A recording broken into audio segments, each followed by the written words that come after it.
What's up, folks? Welcome back to Tactical Tortoise. My name is Trevi, and welcome to another entry in our new TTS 40k player tutorial series. This time, we're going to get to the important stuff. We're going to cover how to start and finish a game of Tabletop Simulator 40k. All the way through, I'm going to be talking about your camera controls, moving your camera all over the place. I'm going to be talking about how to use the map base. I'm going to be talking about how to roll dice, all the mechanical stuff that you're going to need to do when you are playing a game of 40k. As a reminder, in the previous videos in this series, which you should go check out if you haven't already, I talked about how to install the TTS 40k mods that we're going to be using today. I talked about how to build your armies in Battlescribe, then move those armies over to Tabletop Simulator using this very app right here, the Battlescribe to TTS mod. And I talked about all of the benefits that using the Battlescribe to TTS mod has, and we're going to basically continue on that line of discussion. So, we are in this Battlescribe to TTS mod, and one question that I got on the previous video was, how do you get your army from here to the table? So, let's assume that I have spawned an army in. So when you click Create Army on Battlescribe to TTS, it will create a table, it'll put your army on it, and it will basically look something like this. And all you do in order to move armies from one place to another is you just select all of the models, right-click on them, click Save Object, call them whatever you want. We'll say 2K NIDS Part 2. Save. And then when we go to Objects, Saved Objects, just like we did with our individual models when we wanted to spawn them into Battlescribe to TTS to add them to a new army, we can see right here that we can just spawn this army and place it wherever we want. And when we load into new games of 40k, you can just add your army directly to the game from there. So what we're going to need to do if you want to host a game of 40k is create a new game. Now, normally you would create a multiplayer game, and that would open up a window where you can select the server name and password, and you can send that to whoever your opponent is to tell them how to get into the lobby. If you're joining someone's game, you can go to the server browser here and search for whatever their name or their table name is. You have to keep in mind this is case sensitive, and then just enter whatever password they give you, and you should be good to go. For right now, we're just going to do it in a single player game. And what we're going to need is this mod right here. This is the FTC 9th edition Map Base. FTC stands for 40,000 Collection. Now, this mod is available via the Steam Workshop. We can just search in the Tabletop Simulator Workshop FTC Map Base if you want to subscribe to it yourself, and there's a couple edits of them. You're going to want the one by General Wilhelm. I think that's going to be the original one. The other ones typically have some rebranding from other particularly large tournaments. Will add their own flair to the FTC map base, but this is the one you want if you want to get the base one. So just click on the button there to subscribe to it, and that will be added to your mod library. So we're going to load this in, and this is what you get. So I get a lot of questions about where we get the dice boxes and where we get all of the accessories that we're using during our game. It's all built into the FTC map base. This is, outside of Battlescribe to TTS, probably one of the most sophisticated, incredible mods that we have for TTS 40k, so highly recommend that you get it and use it for all of your games because it's going to make everything so much easier. Holy crap. Now, the first thing you're going to do when you get in is choose a seat. The map is designed for 1v1 play, so the red player versus the blue player, and other members can come in as spectators. That basically removes all of their ability to interact with the game, so they can't move your models around and stuff like that. But if you don't want to pick one of those colors, you can go up to your name tag here, click change color, and you can actually change one of these ones. Generally speaking, you're going to want to pick either the red or blue seat if you are playing in the game, because that's tied into some of the scripting and it can get messed up if you don't, so we're just going to go red here. Then we're going to select how big of a game we want to play. So we could play Strike Force all the way down to Incursion or Combat Patrol or even Kill Team. We'll just do Strike Force for now. This is the normal 1,500 to 2,000 point board size. And we're going to click Confirm. Now, the FTC map base in and of itself does not have any terrain stapled to it. 99% of maps designed for Tabletop Simulator 40k are designed for what's called additive loading with this map base. Some of them have their own map base built in, so you'll just have to deal with those separately, but almost every single map that you see on the workshop is designed to work alongside this map. So how do we add terrain to the table? So it's actually pretty easy. We go to our Steam Workshop, and you can find games that you want to add either via the Steam Workshop. That's where all of the maps that we use on stream and in Tactical Tortoise events are listed. We also list all of the current map pools for T5S2 seasons at tts40k.com/maps if you want to download those yourself. But we can also see that in Maps, Tools, and Terrain, there are also some pre-built maps for the FTC Map Base in here. So let's load in one of our maps for T5S2 Season 3, and all we're going to do is pick the map that we want to use, click on these three little dots here up to the top right of the icon, and then click this button, Additive Load. And so what that's going to do is add it into the game that we already have. It's just literally dumped all of the terrain and the map right on top of the FTC Map Base. Perfect. If we want to remove the terrain, we can click this here if you click the wrong one, or you can click Confirm, and that will just lock it in. Now, we've loaded in our terrain, and what we're going to do is also load in our army. So this is the army that we just saved from Battlescribe to TTS, and as you can see here, we're just going to click, and it's going to spawn itself right in there. There sometimes is a little bit of a delay, especially if you're not the host of the game, and it will stick. You'll click, and nothing will happen.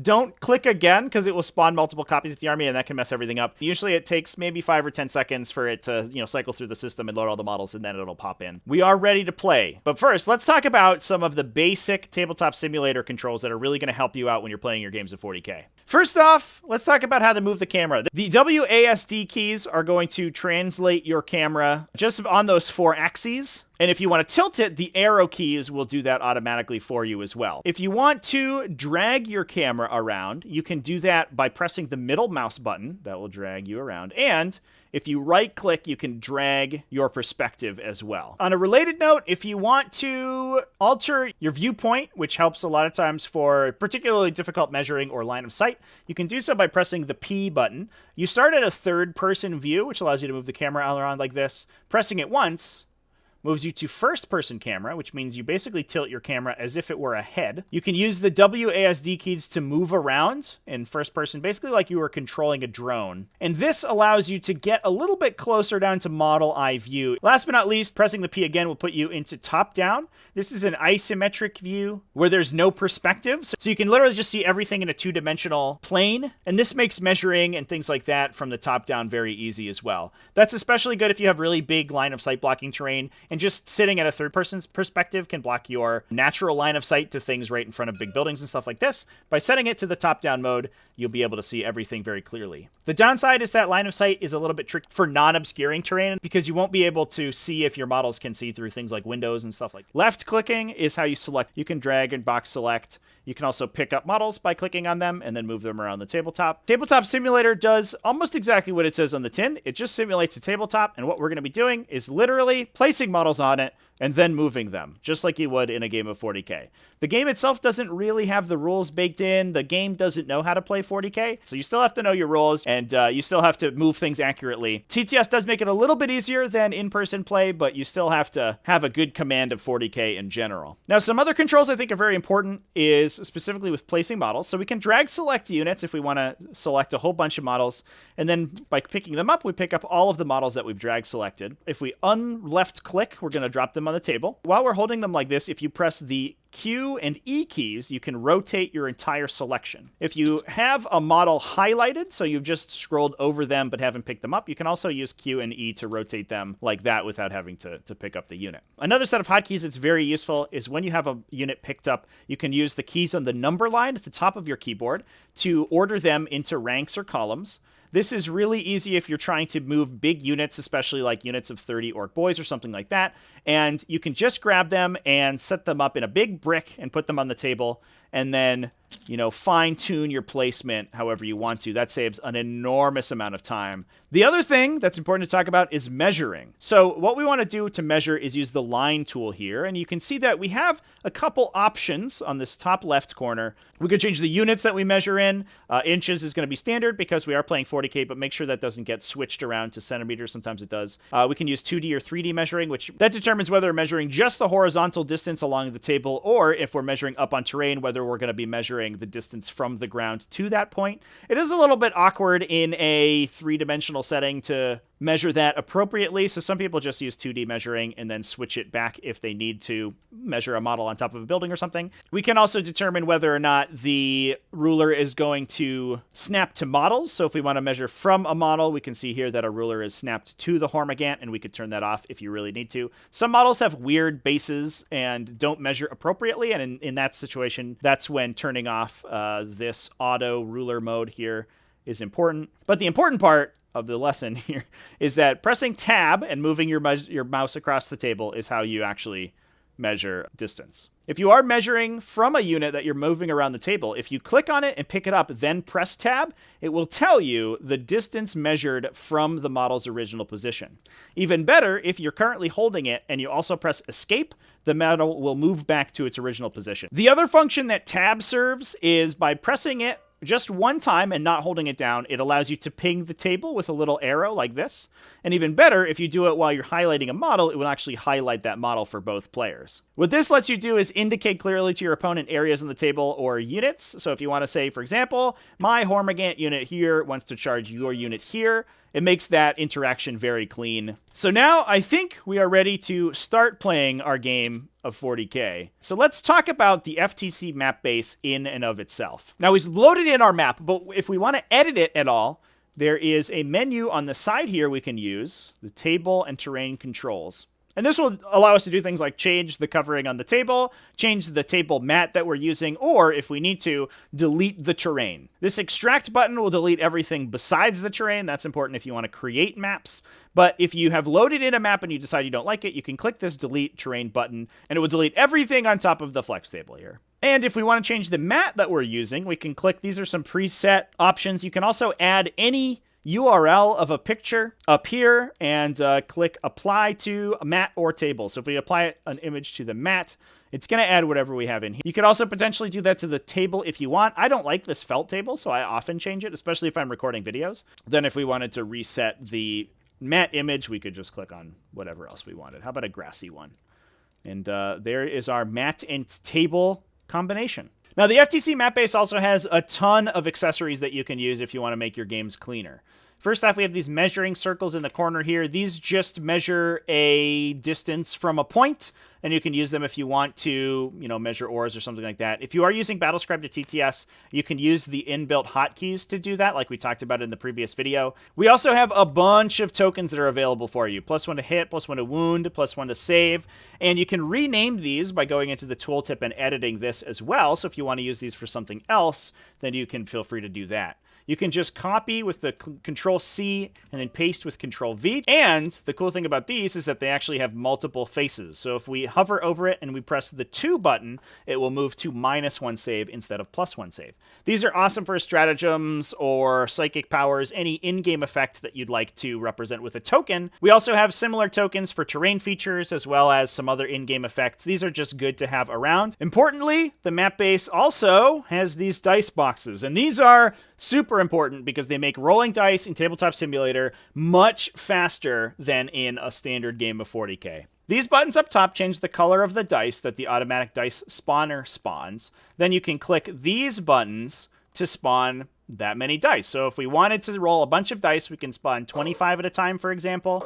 And the readout over here will actually tell you the total results of every single die that's currently on top of this dice roller mat. In order to roll dice, you just select the dice. You can do this either by drag and clicking them and picking them up, or we can use this select all dice button to select all of the dice that are currently on the mat. Then you just pick them up and hover them over this little cardboard box right here, and then drop them in. This doesn't work perfectly. Sometimes they miss the box and the collider messes up just fine. Boom.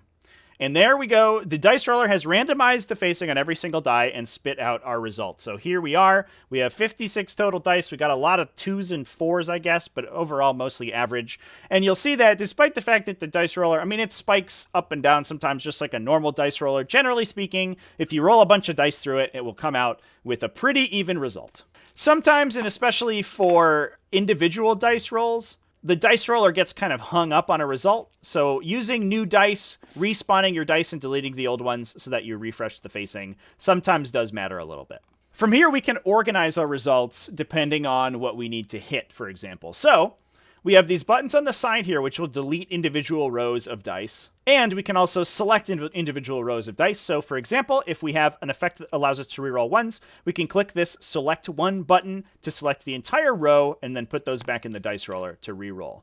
Let's say that we're attacking with a ballistic skill of 3, for example, and we only hit on 3 and higher. So we would click these delete buttons to delete that entire row of dice. If you use the right mouse button, it will automatically delete that row and any row below it. You can actually change this setting with this button here to make it instead delete every row above it. That's indicated by the little plus or minus sign next to the number. So plus means it will delete that number and higher with the right mouse button click. Minus means it will delete that number or lower with the right mouse button click. So we're just going to click delete the 1s and 2s here. Boom, and they are gone. Now, let's say we want to do a wound roll, so we're just going to click select all dice again, put them in the dice box, and we can do the same thing. If I'm wounding on 4s, maybe I'm shooting a bolt gun at a Space Marine, we can do exactly what we did before, delete everything below, and there you go. Give that to your opponent for your saves. Your opponent can make their saves, and then we can click this, delete everything above 5 up if they have a 5 up save, and that is the number of wounds that you've dealt right there. There's also some selections of other dice in here. We have D12s if you ever need to use those. This is a D3, so it's only a 3-sided dice. As you can see, it only has a 1, 2, and 3 side. And then there's some other random colored dice. I like to use these big ones if I'm like re-rolling or something, just so we're not having to spawn dice. And the dice roller will spawn whatever dice you put in. Some people like to build their own custom dice, and they use those in the dice roller. You can actually edit the facing on dice so that you have like special pictures or whatever if you want to add something cool for the 6, and that's how some players customize their army. We're not going to get into that today, but it is something that some people do. Now, one more control that's important about the dice box is the chat log that it has. As we can see here, as soon as we roll dice, if we click down here to view our chat, we can see that the in-game chat keeps a record when dice are deleted. If you want to check out the recent dice rolls, you can actually click this button here, last 5 rolls, and it will give you a log of the last couple of dice rolls that you made. That means that, if you mess up a roll or something like that, you can just quickly go back through and take a look at exactly what the roll was. You can also just see the last roll if you want to see that as well down in this chat. I usually don't play with the chat open, but if you ever need to take a look back, if there's ever some confusion about a dice roll or something like that, you can also clear all of the dice on the map using the clear mat button. So obviously, we can spawn a bunch of dice in here. Then if we right click on this, it gets rid of all of the dice as well. Super simple, right? Now, next up, let's talk about the game controls in the FTC Map Base. These are located up here. And as you can see, we have some trackers for command points, victory points, player turn, battle rounds, and all that stuff.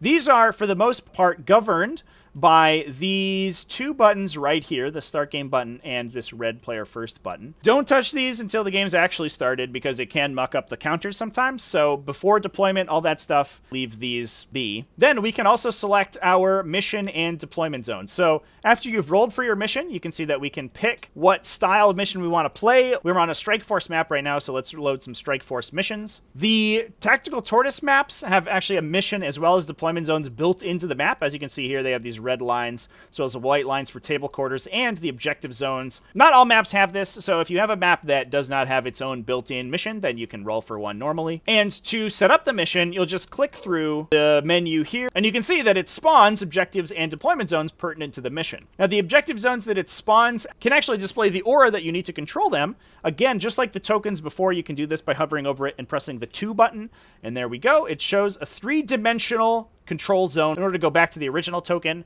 you'll just grab it and press 1 and go back to the original state. I don't like these objective zones as much, which is one of the reasons that I like to use the discs. I feel it's a little bit cleaner in game, but some people really like these ones. So now we have our mission selected, we have our deployment zone set up, we are ready to start the game.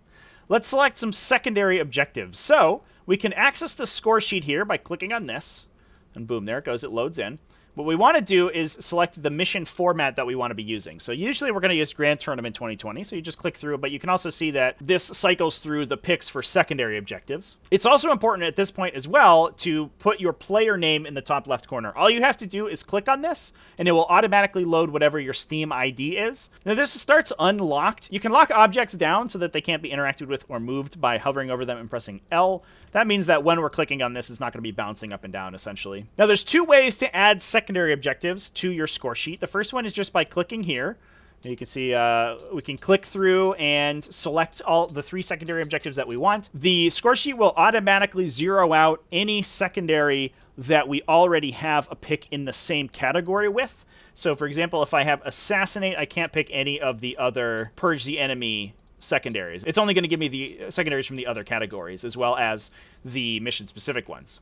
The other way that we can add secondary objectives in is by using our control panel down here by our dice box. And it basically uses a similar set of controls to the regular score sheet. You'll just pick a format that you'd like to select an objective from, so generic or mission specific. Then you'll select the category you want, and lastly, the secondary objective specifically. As long as your name is on the score sheet and you click Set to Score Sheet, it will actually go over and add that directly to your score sheet. This way is a little bit clunky. There's a lot more clicking you have to do. And unfortunately for both these methods, there is an issue with the faction-specific secondaries. Once you switch to faction-specific, as you can see, it actually switches the input for the secondary objective, which it's going to do for any of them, the ones that you pick. So unfortunately, most people just use this and cycle through because it's a little bit quicker. And then what they'll do to add a faction-specific one is just literally write down what they have. So if I want to play, I don't know, Oaths of Moment, you can just write that down and actually move it so that it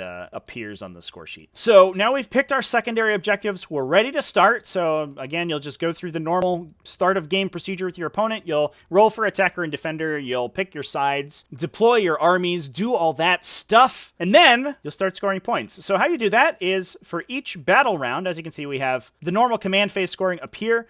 You can click this if you hold an objective. Click this if you get the 10 points for holding 2+ or 3+ on the missions with that particular stipulation. And then if you hold more, you can click this one as well, and it will automatically add your score to the total.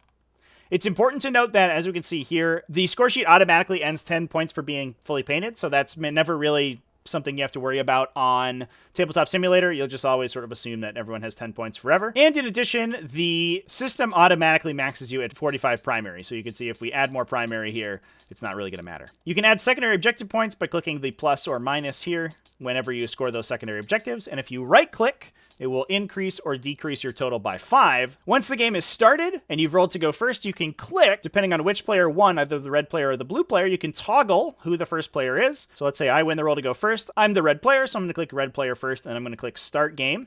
Unfortunately, it doesn't work in this situation because I'm in a single-player game. What it will normally do is automatically remove the deployment zones and then give me a CP at the start of my command phase. There's going to be a new button that spawns in here to cycle through your phases, and you can click on that to go from one phase to another, or right-click on it to pass your entire turn directly to your opponent. Most players don't use this to keep track of every single phase because that's a little bit extreme, but using it to keep track of the battle round and automatic command point generation total is very useful. You will have to manually put in how many command points you start with. Usually I start with 9, but that will then automatically track as long as you use these controls. As soon as your command phase starts, it will get you the Battle Forge point as well. Turn number and battle round number will also automatically tick up. Last but not least, you can see that there's some other accessories that the FTC Map Base gives you access to. Over here are some activation and wound tokens. If you're using Battlescribe to TTS, the wounds should be built into your models automatically, and you can use those with the hotkeys that we talked about in the last video. But the activation tokens are pretty good, especially if you're running an army with a bunch of individual units. You can just tab them to set them to green or red. So you can say, if I'm, for example, have 10 units that need to shoot, I'll just put one of these next to all of them, and I'll tab them red as soon as I'm done shooting with them. Some players like to use those just to clean things up a little bit, and the wound tokens you can use for something similar as well. They don't necessarily have to be wounds. And you can spawn these by clicking on this button and to spawn new ones. The map base also comes built in with psychic power decks and army token bags. You can get access to these by clicking the unlock button here, then right-clicking on this and clicking search. And we can see here that this menu pops up with all of the different tokens for each of the armies. So if you don't want to use this generic tokens up here, you can, for example, if I want to grab, let's grab the Tyranid ones. Here we go. Here's the Tyranid bag. And it will spawn out. If we search this bag, we can also click and drag outside of the bag to get everything we want. And it will spawn tokens with the individual name of psychic powers on them. You can also rename them in the tooltip here by right-clicking and then just literally editing the tooltip. You can also do the same thing to get access to psychic power decks. So we can see we have Tyranids, and we can take a look at all of these psychic powers. We can also control basically the same thing from the psychic power selector tabs down below your score sheet. Most people don't really use these. They're a little bit complicated, but they effectively will do the exact same thing. We also have these action cameras that you can use if you want to. The actual source of the camera is located behind this big screen here. and you can move it by just grabbing it and moving it along its axes. The screen actually shows a copy of whatever the camera sees. So a couple ways you can use this is if you want to give yourself a bird's eye view of you can also rotate it if you want and move it around if you want to see different things. And the way a lot of people use this is put it above their opponent's dice box so they actually can take a look at what their opponent is rolling without having to move over to their side of the table. On a similar note, one last control that I think is very important and that a lot of people ask about is the TTS Picture-In-Picture mode. You can do it by clicking anywhere where there's either just a raw table or just the background, and you can see that this picture-in-picture option comes up. By clicking on that, we can actually create a copy of our perspective, and by clicking the little lock here, we can lock it down in place. So if we want to, I can, create a bird's eye view of the table, or I can create a view of the score sheet, the dice box, whatever is useful for me in game. I use this all the time to keep track of the score sheet. I think that helps me a lot. Some players use it to keep track of their chess clocks if they're playing in timed games. It's a very useful tool, and your opponent doesn't see this. This is just tabs itself to your screen. Unfortunately, you can only create one of them at a time, but you can sort of supplement that with this action camera that we just mentioned as well if you want to get super advanced.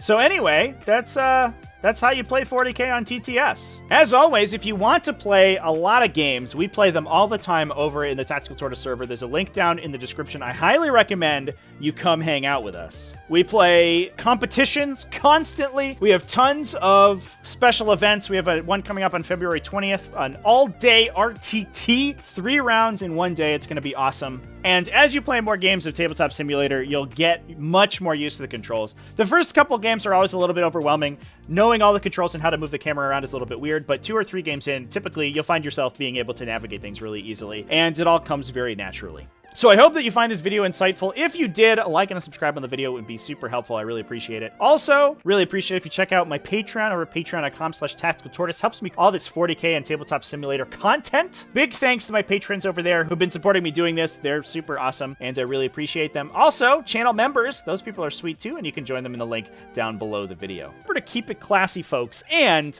have happy wargaming.